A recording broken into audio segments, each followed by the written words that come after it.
Radang paru sebenarnya merupakan suatu penyakit infeksi atau peradangan yang terdapat pada organ paru-paru yang disebabkan oleh bakteri, virus, jamur, ataupun parasit,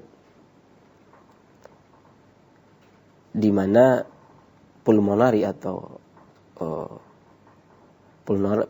alveoli yang bertanggung jawab menyerap oksigen dari atmosfer menjadi inflam dan terisi oleh cairan, kemudian nanah. Paru-paru tersebut terisi oleh cairan dan nanah. Akibatnya oksigen dari paru ini sulit mencapai darah.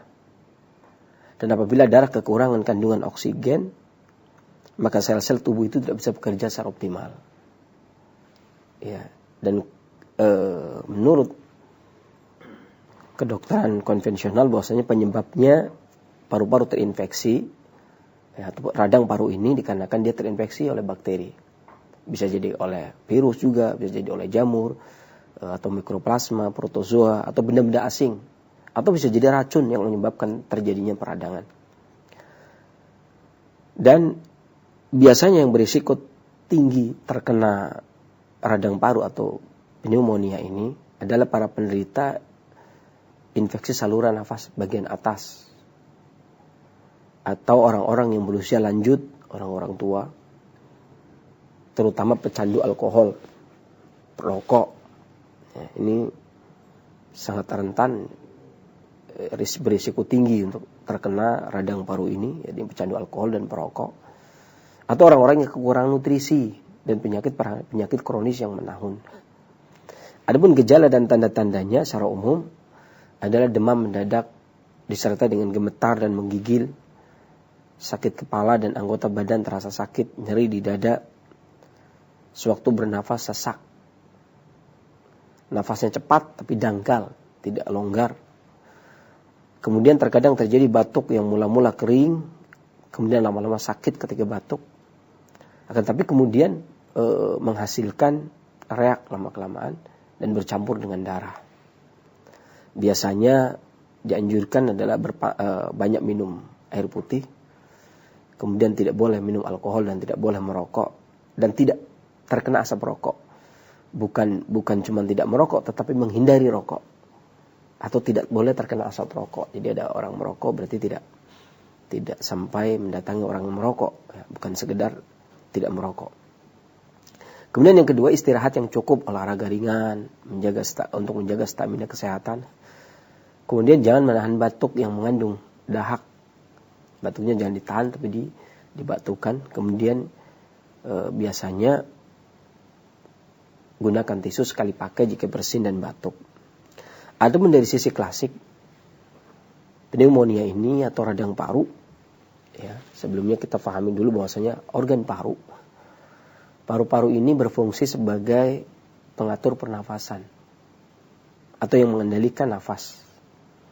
Sebagaimana disebutkan oleh Imam Al-Bukhari di dalam Adabul Mufrad, beliau mengambil perkataan Ali bin Abi Thalib yang mengatakan bahwasanya yang menguasai pernafasan adalah ri'ah, ini organ paru. Jadi manakala paru-paru terganggu yang seharusnya dia bisa digunakan untuk bernapas, maka terjadi gangguan pernafasan karena dia organ yang memelihara atau memimpin pernafasan, mengendalikan pernafasan. Itu yang pertama. Fungsi paru yang pertama adalah mengendalikan pernafasan. Adapun yang kedua, sebagaimana disebutkan oleh Imam Al-Qayyim dalam Muftadalus Sa'adah, bahwasanya paru-paru ini merupakan pembantu dari jantung atau tukang kipasnya. Manakala kolbu atau jantung yang merupakan sumber panas di dalam tubuh terlalu panas atau terjadinya panas yang sangat berlebih, maka paru-paru yang menyejukkan dan menghirup oksigen tadi. Maka bisa jadi, artinya secara klasik, ketika seseorang tersebut terkena gangguan pernafasan, bisa jadi paru-paru gagal di dalam menyejukkan jantung. Maka menurut klasik, justru peradangan tadi dari panasnya jantung yang berlebih yang tidak bisa dikendalikan oleh paru. Mungkin dikarenakan kelemahan paru. Ya, kelemahan paru tersebut disebabkan karena hawa udara yang dari luar yang masuk ke dalam paru. Kemudian kelemahan paru tidak bisa menurunkan cairan sehingga terdapat lendir, dahak, ya. Kemudian tentunya ini radang paru ini berlawanan dengan bronkitis atau asma bronkial. Manakala didiagnosis yakni asma ini didiagnosa melalui bunyi dan bergelembung pada paru ketika didengarkan dengan stetoskop dan melalui fotosinar X menunjukkan suatu bercak berawan pada paru. Artinya dengan kata lain diagnosis radang paru ini hanya dapat dilakukan oleh seorang dokter. Kalau ada kalimat pneumonia atau radang paru, maka yang menentukan bukan pengobat klasik atau pengobat tradisional, tetapi dilakukan oleh dokter. Ya, yang menjas, menghukumi ini radang paru atau pneumonia. Kemudian tidak ada kategori penyakit tradisional sebenarnya maupun pengobatan klasik, tidak ada istilah yang mirip dengan radang paru atau pneumonia ini. Tetapi pengobatan klasik ataupun tradisional ini mengobati bukan berdasarkan kalimat tadi. Artinya, ini orang ini menderita radang paru atau pneumonia. Itu tidak. Akan tapi pengobat klasik dan tradisional ini mengobati berdasarkan pola penyakitnya atau sindromnya. Gejala yang ada, tanda-tanda yang tampak. Dan pembahasan ini oleh pengobatan klasik maupun tradisional dibahas dalam subjudul batuk. Di mana radang paru biasanya yang diakibatkan infeksi langsung atau merupakan perkembangan dari infeksi saluran pernafasan atas, ini yang sudah kalau tidak ditangani maka akan menjadi peradangan paru ya, kalau tidak ditangani secara benar atau penyakitnya terlalu lama tidak ditangani atau penanganannya salah. Ya, yang tadinya sederhana menjadi tidak sederhana. Dan ini oleh para pengobat klasik itu dibagi menjadi beberapa pola dalam subjudul batuk. Yang pertama adalah seorang yang disebut radang paru oleh konvensional, tapi dia memiliki gejala awal akut yang batuk, kemudian mulutnya kering, sering haus, takut dingin, terkena dingin dia menggigil, demam tinggi, ya, kemudian nafas keluar dari hidung sesak, tidak terlalu menyukai dingin, hidungnya mampet, sulit bernafas dari tenggorokan. Maka kalau gejala yang tampak seperti ini, pengobatan yang dilakukan adalah makanan-makanan yang bagus digunakan adalah makanan yang bisa digunakan untuk meluruhkan dahak yang mengganggu kemampatan hidung tadi, ya, atau mengatasi gangguan batuk tadi, seperti apel, lemon atau jeruk, ubi jalar, tahu, tomat, ya. Dan kalau menggunakan gula, kalau tidak ada madu dan gula merah maka bisa menggunakan gula batu. Ya, gula batu efektif juga. Ini kalau gejalanya demikian. Kalau timbul gejala yang demikian, artinya pengobatan yang digunakan adalah obat-obat yang aromatik yang bisa digunakan untuk meluluhkan dahak, lendir atau kelembapan. Ya, dan pada prinsipnya ketika dahak itu sudah bisa terurai, maka penyakit ini tertangani, insyaallah. Kemudian yang kedua adalah manakala terdapat gejala yang kedua, pola penyakit yang kedua adalah terjadinya batuk terengah-engah atau batuk ludahnya mengandung darah halus atau adanya lendir yang kuning yang banyak, yang mulutnya kering, keinginan untuk membasahi mulut, bukan minum tapi membasahi mulut, demam yang tinggi yang tidak turun pada jangka waktu yang panjang, batuk ringan, nafasnya tertekan dan cepat, buang air kecilnya sedikit, kadang gemetar, ludahnya berwarna kecoklatan, haus, dan sulit bernafas dengan terdapat suara ludah di kerongkongan. Maka pengobatan yang demikian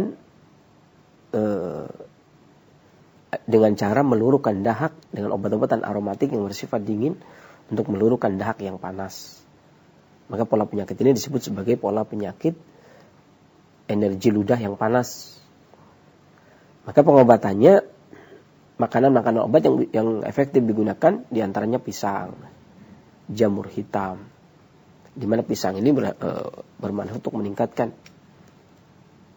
sistem kekuatan atau energi vital pada tihal yang merupakan organ yang bisa digunakan untuk menguatkan sirkulasi atau membantu sirkulasi sehingga dahak tersebut bisa dibuang. Kemudian jamur hitam, garam, di mana garam itu melunakkan. Ada yang bilang garam itu bersifat dingin, ada yang bilang garam itu bersifat hangat, karena dia bisa meluruhkan. Kemudian bayam, stroberi, rebung, mentimun, daun bit, pepermin. Ya, di mana pepermin itu melegakan tenggorokan, kemudian meluruhkan dahak. Baik keluar melalui atas atau keluar melalui bawah. Kalau pisang keluar melalui bawah. Sedangkan pepermin ataupun daun mint bisa mengeluarkan lewat atas. Lobak, kurma, jahe segar yang melegakan tenggorokan pada prinsipnya. Kemudian asparagus ataupun pir. Ini bisa dimanfaatkan. Kalau pisang dimakan, jamur hitam dimasak, bayam dimasak, garam diseduh pakai air hangat, kemudian diminum, terutama pada waktu menjelang tidur, biasanya nyesek. Menjelang tidur maka bisa minum. Adapun yang ketiga, penyakit radang paru yang ketiga, manakala terdapat seorang yang diponis, dijas, mengalami penyakit radang paru dengan gejala lambat dan lama di dalam merespon, kemudian nyeri di dada, sulit dalam berucap, ngomongnya susah, demamnya tinggi, kemudian pendengaran dan pandangan terilusi, pendengarannya bergemuruh, pandangannya tidak jelas, buang air besar dan buang air kecilnya terus menerus, perbedaan dalam berekspresi, dan kemudian pusing secara mental, tangan dan kaki agak dingin, suara ludah di tenggorokan terdengar, suara ludah di tenggorokan, dan kram. Maka ini dimasukkan dalam pola penyakit panas yang sudah masuk pada selaput jantung. Di mana tadi saya katakan bahwasanya paru-paru punya hubungan khusus dengan jantung, di mana paru-paru ini menyejukkan jantung. Maka kalau terdapat gangguan paru dengan gejala yang demikian, makanan yang bagus digunakan sebagai obat adalah asparagus, pir tapi kulitnya, kulit pir yang dimakan bukan buahnya, kemudian pisang, jamur hitam, garam, bayam, stroberi, rebung, mentimun, kemudian hati ayam, kemudian daun bit, pepermin, dan bunga lili. Kemudian yang keempat adalah gangguan paru yang tampak gejalanya sawan atau pingsan, kejang-kejang, atau selalu merasa dalam masalah, cepat emosi, dan merasa tidak aman. Demamnya tinggi, ototnya tertarik, kaku pada leher, raut wajahnya memerah, leher tangan dan kaki kaku, kram atau kejang pada tangan atau kaki, ludah kering dan gemetar. Ini masuk kategori gangguan paru yang disebabkan oleh panas ekstrim yang menghasilkan angin. Maka obatnya tetap obat-obatan aromatik yang digunakan, aromatik dingin, aromatiknya digunakan untuk mengeluarkan angin, dinginnya digunakan untuk menyejukkan yang panas. Maka bahan obat yang digunakan adalah pepermin, daun mint, seledri, menyejukkan tapi membuang angin, daging kelapa, ya, mengatasi dan mencegah terjadinya kejang, ya, kemudian mengatasi ludah yang kering, kemudian bisa juga dengan daun bawang, telur ayam kampung, teh, dan tehnya teh camellia, ya, teh yang biasa itu, teh Camellia sinensis, ya, teh yang biasa kita seduh. Ya, kemudian garam, jamur hitam, bayam, stroberi, pisang, rebung. Untuk seafoodnya yang bermanfaat adalah kepiting dan kerang darah. Adapun meskipun pneumonia ini seringnya atau radang paru ini seringnya yang terjangkit adalah orang tua, akan tetapi anak-anak pun bisa jadi terkena. Terutama anak-anak ini yang terkena biasanya sebelum 2 tahun. Ini biasanya terjadi atau terkena. Dan terkenanya anak-anak pada usia sebelum 2 tahun, ketika dia terkena radang paru, ini biasanya pada musim dingin dan musim semi. Adapun gejala umum adalah demam, batuk, berdahak, nafasnya pendek, cuping hidung mengembang saat bernafas. Ya. Kemudian bibir berwarna biru keunguan. Ini pada anak-anak jadi nggak perlu ditanya kan, karena anak-anak nggak bisa ditanya. Sebelum 2 tahun soalnya. Adapun untuk anak-anak ini, maka ilmu kedokteran timur mengenal 4 pola penyakit utama untuk gangguan pneumonia ini atau radang paru ini yang terjadi pada anak-anak. Yang pertama yang disebabkan oleh angin dan dingin. Yang mana gejalanya yang tampak adalah demam tanpa berkeringat. Tubuhnya demam tanpa berkeringat. Tidak suka hawa dingin, artinya dia menyukai sesuatu yang hangat. Terkena dingin dia menggigil, batuk, nafasnya sesak. Dan tidak suka minum, dia jarang dia minta minum. Dahaknya putih dan encer. Ketika disuruh menjulur lidahnya tampak putih dan tipis. Selaput lidahnya putih tipis dan lidahnya berlendir. Denyut nadinya mengambang dan tegang, maka pada anak-anak seperti ini biasanya pengobat yang digunakanlah perawatannya. Untuk perawatannya adalah dikerik di bagian punggung atas. Ya. Adapun makanan obat yang bermanfaat, yakni rebusan bawang merah, jahe segar dan gula merah. Kemudian diminumkan 1 sendok teh. Bahan obat ini aromatik, hangat sehingga mampu membuka atau memperkuat bagian-bagian luar tubuh dan menghangatkan serta mengusir hawa dingin sehingga dia pulih kembali. Ini obatnya. Adapun yang kedua adalah sindrom pola penyakit panas dan angin. Bahkan panas dan angin ini lebih lazim dijumpai daripada angin dingin tadi. Seringnya yang terjadi adalah ini dengan gejala demam yang disertai dengan keringat. Dia demam tapi keringatnya keluar atau setidaknya sedikit berkeringat, selalu haus, mintanya minum terus, batuk dengan dahak yang lengket, warnanya kuning, atau susah mengeluarkan dahak, setidaknya demikian. Kemudian badan lidahnya berwarna merah, lidahnya warnanya merah, selaputnya berwarna kuning tipis. Ketika diraba nadinya mengambang, tidak tegas dan cepat. Maka pengobatannya adalah mengusir angin dan membersihkan panas atau mengeliminasi panas dengan cara melebarkan paru dan mengubah lendir. Ya. Pada perawatan dikerik sedikit di punggung atas dan bahu. Ini dapat digunakan untuk memperkuat bagian pertahanan tubuh luar secara efektif agar angin tidak masuk kembali. Ya. Atau menggosok bagian tengah tulang belakang ke arah bawah. Ya, menggosok bagian tengah tulang belakang ke arah bawah. Artinya dielus bagian tulang bawahnya. Ini dapat menolong meredakan demam yang tinggi. Tulang belakangnya di punggungnya. Adapun makanan obat yang digunakan diantaranya teh dengan daun mint yang segar, kemudian diminum sesering mungkin. Makanya seringnya orang-orang Timur Tengah kalau minum teh itu mintanya disiapkan peppermint karena di sana panas. Ya, di sini biasanya kalau minum teh tidak menyiapkan daun mint ya, bahkan tidak minta daun mint, beda dengan orang Timur Tengah. Karena di sini negerinya tidak panas, sementara di sana panas. Kebiasaan hidup di negeri panas, maka menggunakan teh dengan daun mint karena mengusir angin panas. Ya, begitu pula ketika seseorang terjangkit demikian, maka bisa digunakan teh dan daun mint. Adapun yang ketiga, masuk kategori pola penyakit lendir dan panas yang terkumpul di paru, manakala seorang anak terjadi batuk dengan nafas yang sesak, lendirnya kental, warnanya putih atau terkadang kuning. Kalau warnanya putih tidak ada demamnya, kalau warnanya kuning dia ada demamnya dan ada batuknya atau mendadak batuk. Selaput lidahnya putih tebal, ujungnya lidah merah dan nadinya halus cepat, maka dikatakan yang seperti ini bahwasanya lendir yang panas terkumpul di paru. Yang perlu kita ketahui adalah bahwasanya dalam ilmu kesehatan klasik ataupun tradisional, limpa merupakan akar dari produksi lendir.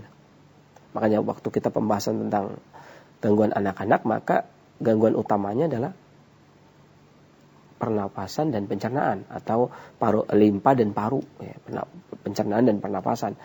Karena limpa ini akar dari produksi lendir, kemudian sedangkan paru-paru itu tempat menyimpan lendir. Maka biasanya yang bermasalah pada anak-anak ini dua ini. Dan kita telah mengetahui bahwasanya anak-anak ini memiliki limpa yang pada dasarnya lemah. Oleh karena itu, dia mudah mengembangkan dan menimbulkan lendir. Ya. Akibat hubungan yang dekat antara limpa dan paru, jika paru kehilangan fungsinya, hanya fungsi yang seharusnya, maka katakanlah seperti pilek biasa, ya, atau bersin-bersin biasa, flu biasa, maka limpa bisa lebih lemah daripada normalnya. Ini ketika paru lemah, limpa ikut lemah. Limpa lemah, dia produksi lendir, maka paru-paru pun ikut lemah. Hal ini terjadi terutama jika si anak sering memakan makanan yang manis, seperti coklat, batangan, permen, atau produk susu yang didinginkan, seperti es krim, yogurt yang beku, kan? Dan seterusnya yang dingin dan mentah. Hal ini akan menyebabkan kelemahan pada limpa sehingga dia produksi lendir. Padahal kebanyakan anak-anak juga sukanya seperti itu, produk susu yang didinginkan, ya. Minta susu juga minta yang didinginkan, kemudian mintanya permen, ya. Balik lebaran ketika dihidangkan biasanya ada toples-toples kecil yang khusus buat anak-anak. Ya, padahal ini akan memproduksi lendir. Ini bahan baku lendir, pemanis-pemanis tadi. Dengan demikian maka pola penyakit ini kerap muncul beberapa hari setelah anak tadi menghadiri pesta. Ya, karena pesta itu sudah disediakan makan-makanan yang digunakan untuk anak-anak yang mana anak-anak itu mengkonsumsi, maka dia akan produksi lendir. Di mana ia makan lebih banyak makanan manis dan produk susu dingin ketimbang biasanya. Maka kalau bisa sih usahakan ya tidak demikian. Ya, usahakan untuk menguatkan kekebalan tubuh anak-anak itu hindari yang demikian. Baik di pesta, ya kayak kemarin lebaran juga kumpul-kumpul termasuk pesta kecil-kecilan ya. Kebanyakan kalau kita lihat ada kaleng kecil, ada permennya atau toples kecil yang ada permennya. Dan biasanya itu yang diserang anak-anak. Ya. Artinya hindari yang demikian. Sebagai nasihat, maka dalam penumpukan panas dan lendir di dalam paru itu dikarenakan limpa. Maka sangat penting sekali agar anak-anak itu diberi makanan-makanan yang jernih dan tawar. Seperti minum air putih, kemudian banyak makan makanan yang berkuah, seperti sayur bening gitu kan. Dan hindari makanan-makanan gula dan pemanis dan yang manis-manis. Atau produk susu yang didinginkan setelah makanan-makanan yang berminyak, berlemak, digoreng. Ya, dan pada anak-anak biasanya dipijat. Itu bisa digunakan sebagai perawatan. Ya. Adapun yang terakhir, yang keempat, adalah pola penyakit kelembapan lendir stagnasi di paru manakala terjadi gejala batuk yang menghasilkan banyak darah dan berwarna putih. Nafasnya pendek, kemudian bunyi. Susah bernafas, suara daknya berbunyi di tenggorokan, wajahnya kuning, bibirnya pucat, terkadang panas, terkadang dingin, lidahnya merah, selaputnya licin, nadinya sulit dilacak. Maka pola penyakit ini berbeda dengan yang tadi. Yang barusan kita sebutkan, itu berbeda dengan yang poin ketiga tadi. Maka dalam sindrom ini, atau pola penyakit ini, tidak terlalu banyak panas, melainkan lebih banyak lendir. Kalau tadi panas yang lebih banyak, kalau sekarang lendir yang lebih banyak.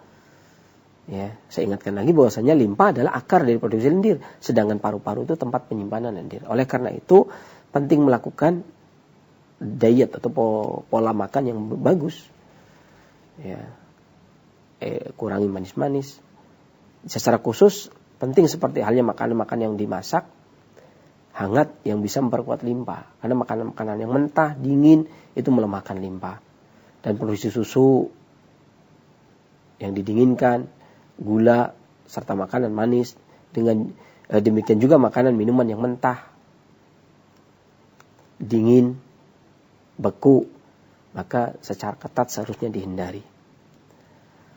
Sebagai peringatan, jika radang paru atau pneumonia ini tidak diobati dengan segera, atau jika infeksi saluran nafas ini telah menyebabkan radang paru atau pneumonia, kemudian terjadi sekian lama, maka panas penyakit mungkin akan menghabiskan energi vital yang murni pada tubuh.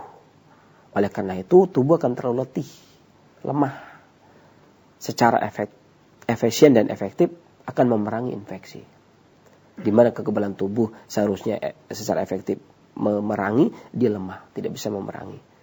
Dan tergantung seberapa tinggi lamanya demam tadi. Ya, dan salah satu dari dua pola penyakit yang bisa menyerang adalah diantaranya bisa melemahkan tubuh hingga penyakitnya tidak akan kunjung sembuh. Kadang-kadang sampai tua orang terkena penyakit paru yang demikian. Dan ini rentan sekali bagi anak-anak, kemudian orang tua. Nah, biasanya demikian. Orang tua itu ya sampai-sampai seakan-akan khasnya orang tua itu pesannya adalah paru-paru adalah organ yang vital walaupun dalam posisi terkadang disebut sebagai organ pembantu. Tapi pembantu pun kalau dia mudik juga lebaran juga payah. Tetap vital ya, tetap vital. Jadi yang dianggap pembantu ini Ibnu Qayyim katanya pembantu. Iya pembantu tapi dia vital karena dia pembantunya pembantu raja. Iya. Ya, pembantunya raja. Kalau rajanya ngambek nggak jadi masalah ya. Jadi dan dia memegang peranan dalam pernafasan. Sangat penting sekali ya. Dan biasanya yang sering terkena adalah anak-anak. Walaupun dampaknya itu berasal dari limpa atau terlalu banyaknya dahak yang berasal dari limpa. Dan yang paling penting prinsip ya dalam pengobatan ini, ketika kita misalkan minum obat kemudian belum sembuh, jangan kok belum sembuh ya, jangan, karena kesembuhan itu bukan urusan obatnya, dokternya, herbalisnya, tabibnya, sinsenya, bukan. Kesembuhan itu urusan Allah Subhanahu wa taala, hak prerogatif Allah Subhanahu wa taala yang tidak bisa dikokkan ya. Kok mana sih Allah kok belum sembuh, nggak bisa kita begitu ya. Itu haknya Allah. Allah itu yang turunkan penyakit, tentu Allah juga yang turunkan obatnya. Paling tidak kalau kita masih sakit itu kita teringat akan nasihat Al-Hafidz Ibnu Hajar Al-Asqalani, bahwasanya kesimpulan beliau dalam Fathul Bari, ketika sakit itu paling tidak ada dua lah. Kalau tidak dikurangi dosanya bagi kaum muslimin, sakit bagi kaum muslimin, ditinggikan derajatnya. Ya kan, kalau kita tidak sembuh-sembuh ya syukuri saja. Ya mudah-mudahan Allah ampuni dosanya. Ya, kapan lagi diampuni dosanya? Kalau tidak saat ini. Atau kalau tidak, mudah-mudahan Allah angkat derajatnya. Ya. Yang jadi pertanyaan, apakah kita tidak ridho, ya, tidak bersyukur, tidak bertambah syukur dan sabar ketika kita diampuni dosanya di sini sekarang ini dan diangkat derajatnya. Kalau sembuh, alhamdulillah. Ya kan? Sembuh alhamdulillah. Kalau tidak, kalau belum dikasih kesembuhan, itu pun ya mudah-mudahan menjadi penggugur dosa atau meningkatkan derajat kita di sisi Allah Subhanahu wa taala. Jadi selalu berbaik sangka, selalu enak saja. Jadi bukan kok belum sembuh ya. Tidak, tapi ya alhamdulillah sampai hari ini saya masih beri kesembuhan oleh Allah Subhanahu wa taala ya, untuk mudah-mudahan Allah ampuni dosa saya. Mudah-mudahan lebih baik. Tentunya untuk begini banyaklah tanya kepada ustaz. Karena tidak mungkin serta-merta orang itu datang kesabaran, ketawakalan ya, datang rasa syukur kalau tidak punya ilmu, kalau tidak belajar. Maka belajarlah, datangi kajian ustaz-ustaz yang menjelaskan tentang sunnah, Al-Quran dan sunnah dengan pemahaman salafus saleh, Ahlussunnah, datangi kemudian kaji. Di situ akan menumbuhkan ilmu dan amal sehingga kita bisa bersabar, tawakal, syukur. Dan itu obat yang luar biasa mujarab.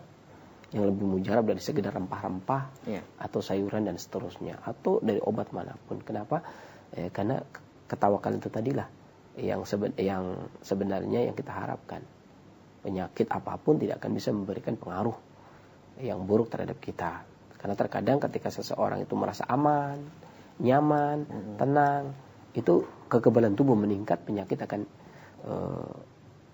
hilang ya, biidznillah tentunya. Sebagaimana pernah saya ceritakan di Tarikh Makkah, para ahli sejarah yang dipimpin oleh Syekh Saifur Rahman Barakfuri kemudian menceritakan tentang seorang wanita yang terkena kanker payudara yang divonis 1 bulan lagi meninggal. Kemudian seluruh pengobat angkat tangan tidak bisa mengobati, kemudian dia gunakan untuk umrah. Kanker payudara yang sudah stadium lanjut ya, sudah keluar seperti jamur putih, kemudian sudah berdarah, bernanah, baunya busuk, tapi dibersihkan dengan air zam-zam selama 1 bulan, karena visa itu biasanya 1 bulan.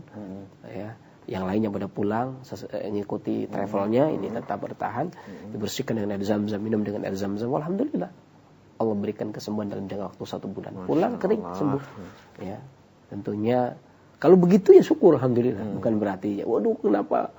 Padahal tadi diampuni dosanya, apakah sekarang tidak diampuni? Ya tidak, itu juga bersyukur. Artinya sembuh bersyukur, tidak belum disembuhkan juga bersabar.